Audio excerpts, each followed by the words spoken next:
Coming up on Talking Points, New York State lawmakers struggling to pass a budget. The effects to holdup is happening on Albany. And President Biden is scheduled to visit Baltimore on Friday after last week's collapse of the Francis Scott Key Bridge. And selling Bibles? How Donald Trump's Easter message might have laid an egg. All that and more now on Talking Points.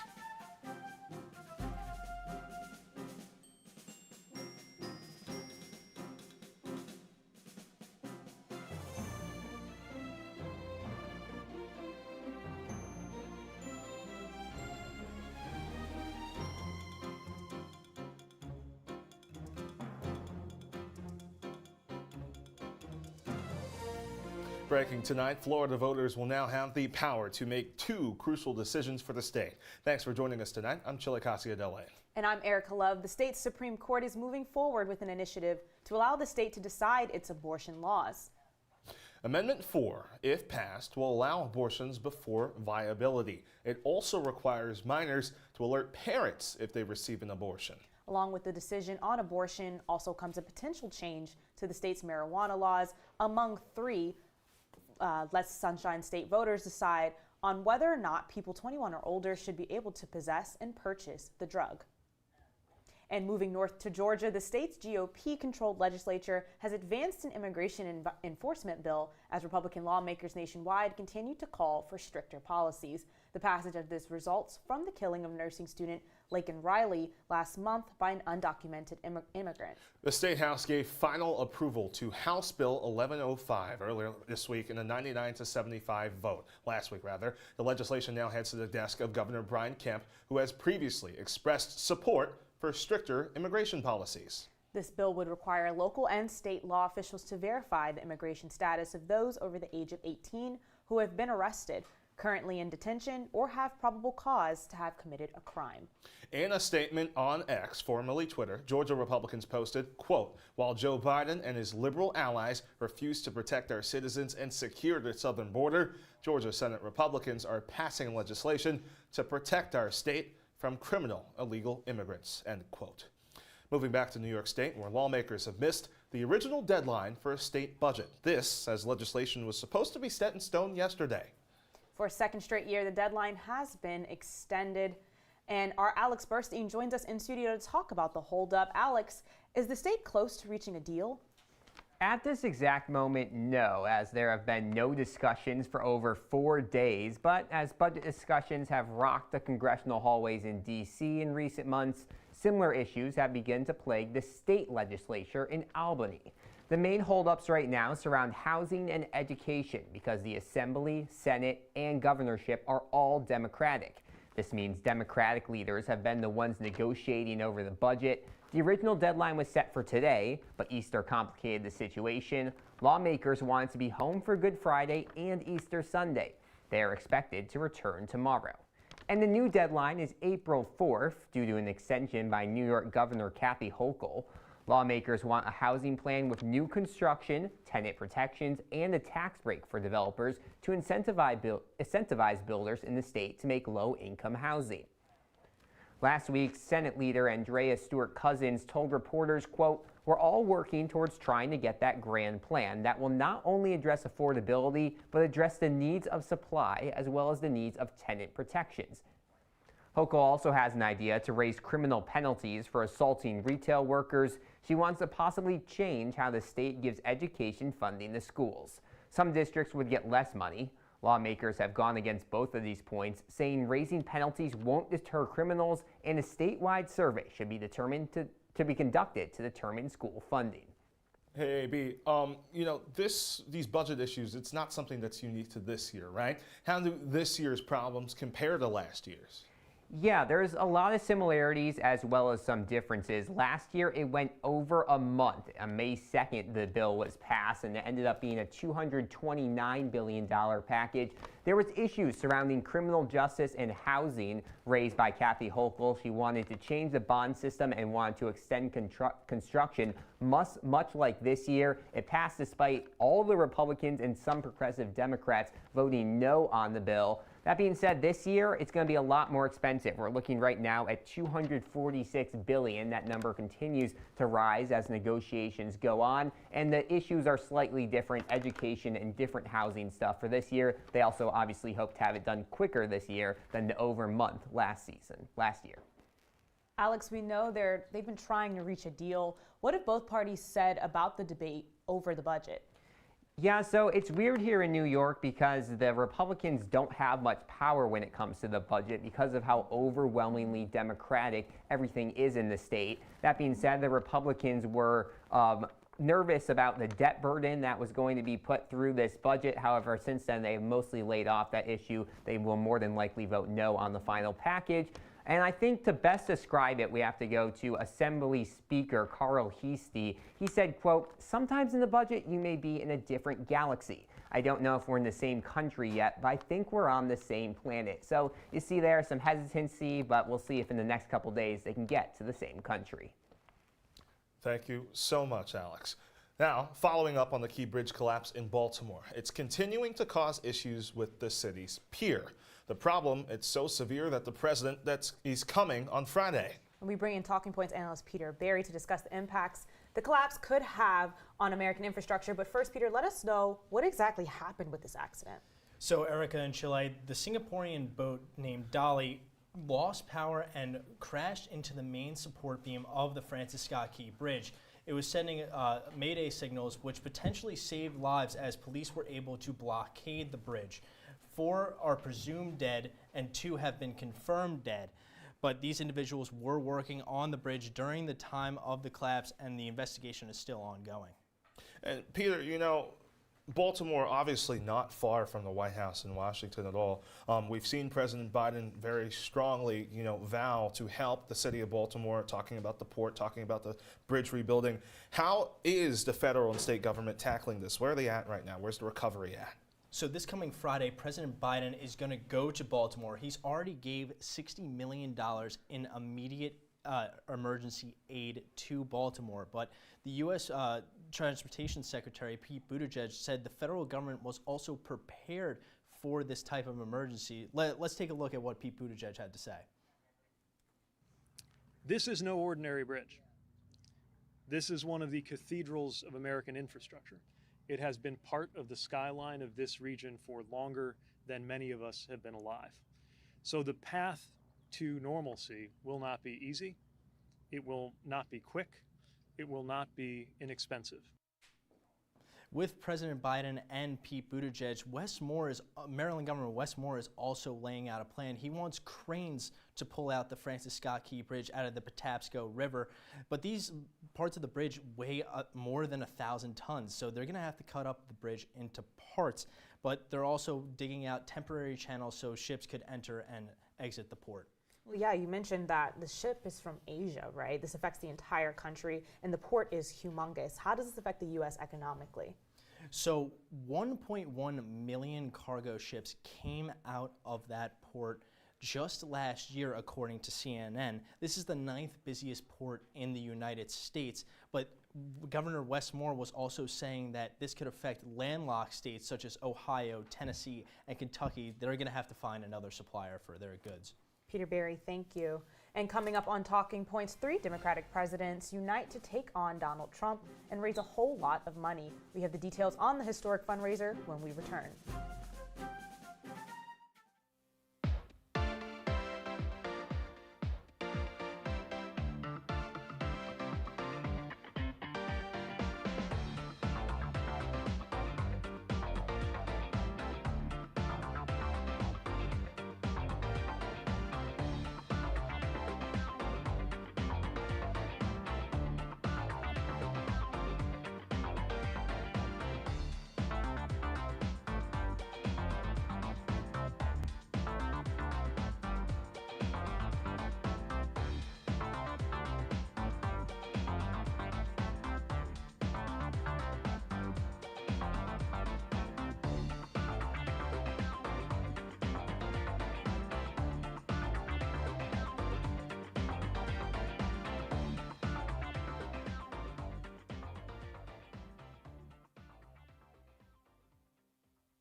party fouls are pretty dumb. But if you decide to drink and drive underage, you could lose your license and your freedom. Underage drinking and driving. The ultimate party foul.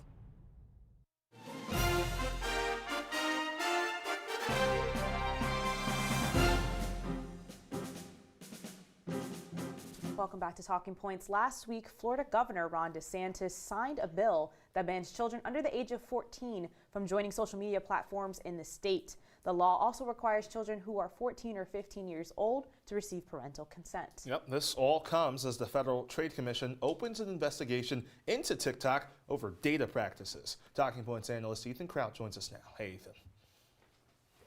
Thanks, Ericka.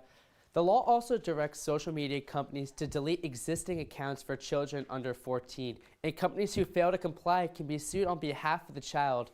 In a potential lawsuit, the child can be awarded up to $10,000, and the company can be liable to up to $50,000. In his remarks during the bill signing ceremony, DeSantis explained that the bill is intended to help parents protect their children from predators. Take a listen. So we're proud of that, and I think what they've done today is going to build off that, and ultimately, trying to help parents navigate this very difficult terrain that we have now with raising kids. Now, the bill will take effect on January 1st of next year. However, there still faces a number of legal challenges. Social media companies are arguing the law violates the First Amendment. Carl Zasbo, the Vice President and General Counsel of NetChoice, put out a statement saying, quote, "We're disappointed to see Governor DeSantis sign on to this route." He would add, "There are better ways to keep Floridians and their families and their data safe and secure online without violating their freedoms," end quote. Now, NetChoice is a trade association that advocates for free expression and free enterprise on the internet. Some of its members include Meta, TikTok, and X, formerly known as Twitter. One of NetChoice's members, Ethan, that you mentioned, TikTok, is facing a bit of legal troubles with the Federal Trade Commission. Can you explain what the FTC is exactly looking for? Yeah, so the FTC is investigating TikTok over data and security practices. Now, TikTok potentially violated a law that prohibits, quote, "unfair and deceptive business practices." Now, this occurred when TikTok denied that Chinese individuals had access to U.S. users' data. The TikTok is also being investigated for potential violations of the Children's Online Privacy Protection Act, which prohibits companies from accessing children's under 14's data without parental permission. And Ethan, can you tell us how this new investigation impacts the push to ban TikTok here in the U.S.? Yeah, so TikTok is already being questioned for its national security risk. And just last week, a bill passed the House that would ban TikTok if it is not sold by its Chinese owner, ByteDance. Now, the bill passed the House with a 352 to 65 vote, which is notable considering how divided and unproductive this House has been. Now, the bill's fate currently sits in the Senate. However, if the FTC reports that there is a larger Chinese role, then you can expect the Senate to gain momentum with the bill. Ericka, Chile, back to you.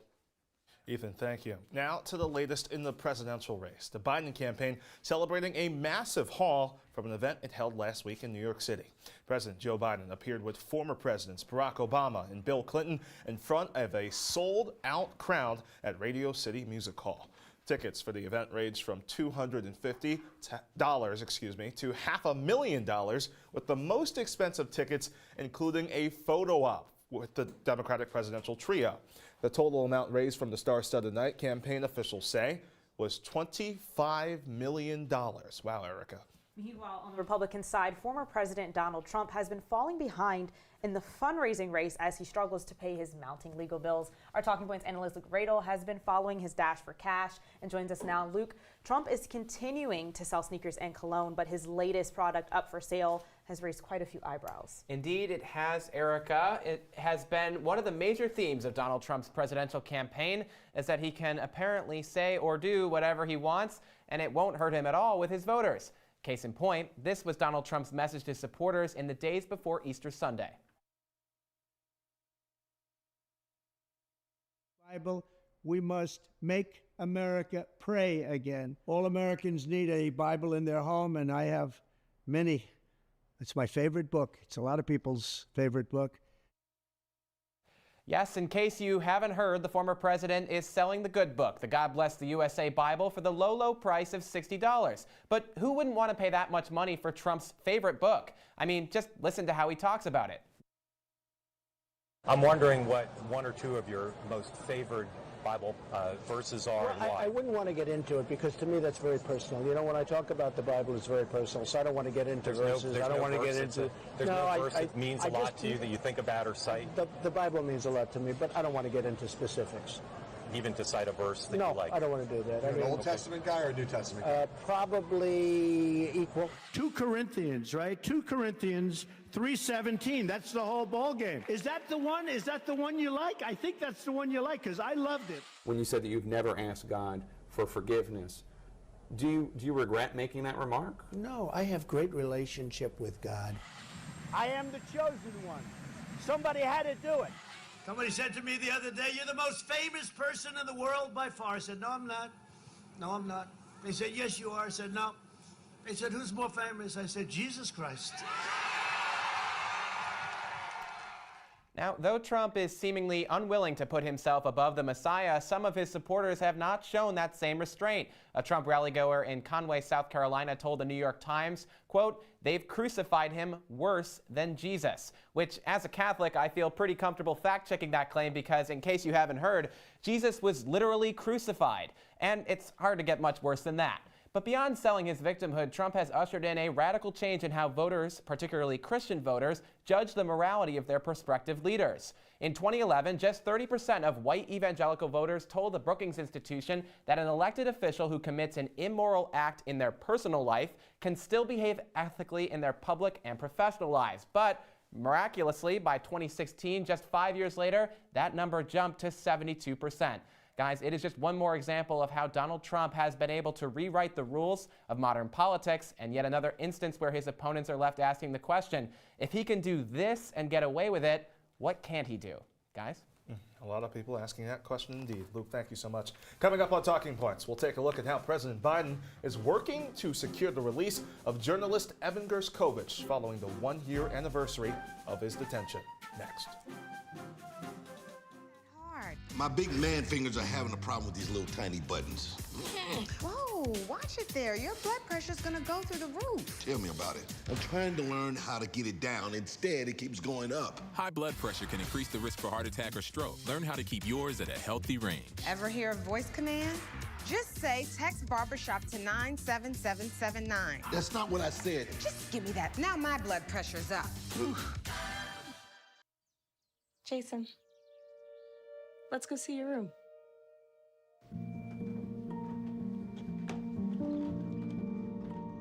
What do you think?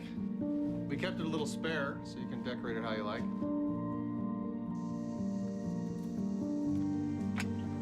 Dinner. Go. Excellent. Suckers. Yeah, I saw you guys out there.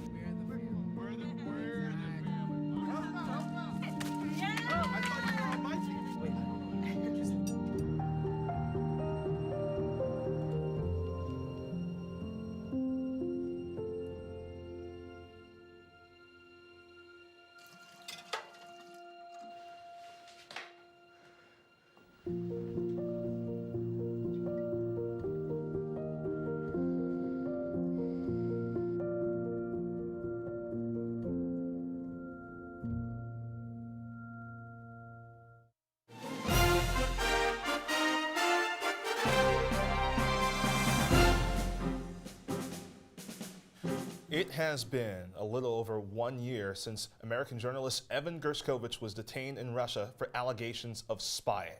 This was the first detention of an American journalist on espionage charges since the days of the Cold War. We bring in Talking Points analyst Noah Gutfleisch to talk about what is being done to bring him back to the U.S. Noah, we know that Gershkovich has been in prison for a year now, and are there any other journalists who are facing detainment? Yes, actually, since the beginning of the war, there have been over 30 journalists who have been arrested in Russia, but Gershkovich is the first American one. So Russia has very restrictive free press laws. According to the Free Press Index, it is 164th out of 180 countries. So generally they do not want media that is very critical of Vladimir Putin. So it's not surprising that someone like Gershkovich has been detained in Russia. Right. We know that is part of the course for Russia. I want to ask you this now, because I feel as if we've talked about these detentions going on in Russia. I think the most notable over the past few years has been that of Brittany Griner, right? I guess the question is, she's out, right? And the Biden administration worked to get her out. What is the Biden administration doing to get Gershkovich out? Well, Biden on Friday did say that he would try to get Gershkovich out, but it will take time, as we saw with Brittany Griner. It took 10 months. It's been a year. He also is trying to negotiate to get Paul Whelan out, who has been detained in Russia since 2018. But he said it will be a long process. He's still negotiating with Russia, but it seems that for now it's going to be still a bit more time. Yeah, and we'll be watching this one. Talking Points analyst Noah Gutfleisch, thank you so much. As we approach the 6-month mark of war in the Middle East, there are many voices from around the world calling for the resignation of one man, Prime Minister Benjamin Netanyahu of Israel. Netanyahu is standing strong on his strategies and his leadership. Talking Points analyst Luke Welch joins us tonight to tell us how his constituents aren't agreeing. Luke? Ericka, tens of thousands of Israelis flooded the streets of Jerusalem yesterday and in Tel Aviv Saturday night in the largest anti-government protests in the Middle East since the war with Hamas started back in October. One common message throughout those crowds: reach a ceasefire deal. Adding to yesterday's list of events in the Middle East, yet another Israeli airstrike hitting the courtyard of a Gazan hospital, killing 2 and further injuring 15. Some Israelis feel like their government is more worried about conquering Gaza than freeing the hostages in the designated Palestinian territory. 250 hostages were taken on October 7th. Family members are saying time may be running out. Bozet Zili, who had 2 family members kidnapped, says, quote, "We believe that no hostages will come back with this government because they're busy putting sticks in the wheels of negotiations for the hostages. Netanyahu is only working in his private interests." Another family member says, quote, "The people of Israel won't forget or forgive anyone who prevents a deal that would bring them back to us." After 176 days, 4,224 hours, the excuses have run out now. That, quote, "a few days old now as we hit day 180 even when the clock strikes midnight tonight." Another call from the protests hitting home, with protesters denouncing the prime minister over weakening the relationship with one of Israel's strongest allies, the U.S. Leaders like President Biden and Senate Majority Leader Chuck Schumer both pushing calls for new elections to replace Netanyahu. But unless a full governmental collapse or a resignation from the prime minister, there won't be an election to replace him for another 2 years. But while calls to replace the prime minister are strong, some agree that it should not be the main focus until every hostage is free.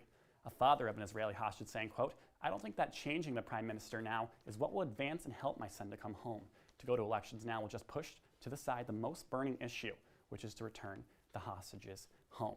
Now, while the opinion of whether or not there should or should not be an election cycle, all agreeing that some change in power needs to occur. Chile. Hey, Luke, you know, Netanyahu had some hernia surgery on Sunday.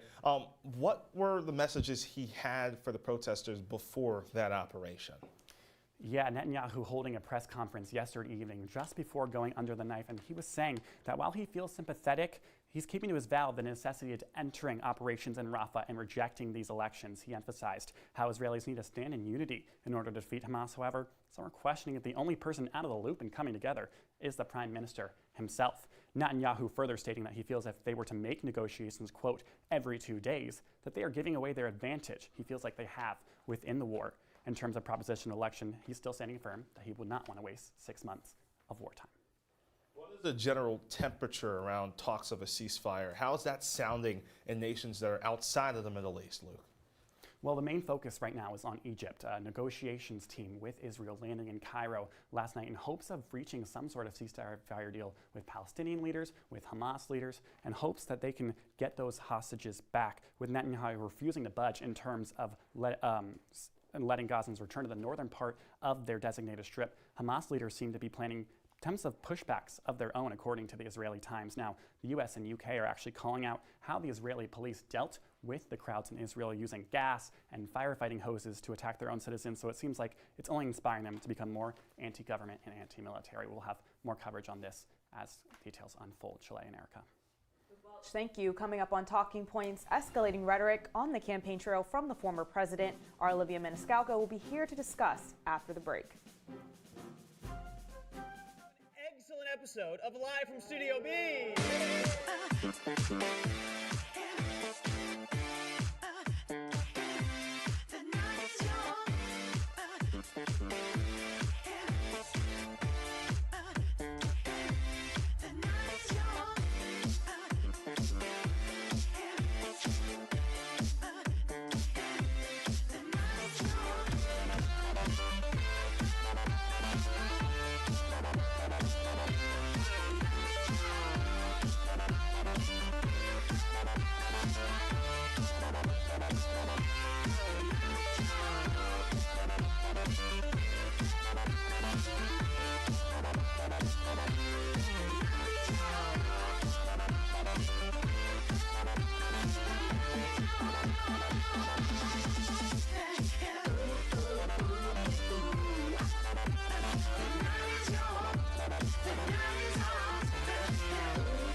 We are wrapping up shop on Talking Points tonight with a discussion about decorum. Former President Donald Trump, well, he's continued to escalate his language on the campaign trail. In an interview last month with Fox News, he said, and I'm quoting, "If you use not very nice words, nothing will happen," end quote. This past month, Trump has seen outrage over multiple events in which he used inflammatory rhetoric. In early March, Trump said some migrants coming to the U.S., quote, were not people, end quote. A few days later, he said that Jewish Americans voting Democrat, quote, hate their religion, end quote. This weekend, Trump posted to Truth Social a picture, as you see on your screen, showing President Biden tied up on the back of a truck. The Biden campaign has responded to the post, saying it incites political violence. We now bring in Talking Points analyst Olivia Maniscalco to discuss the rise in inflammatory rhetoric. What could possibly be explaining this outside of the general politics of it all?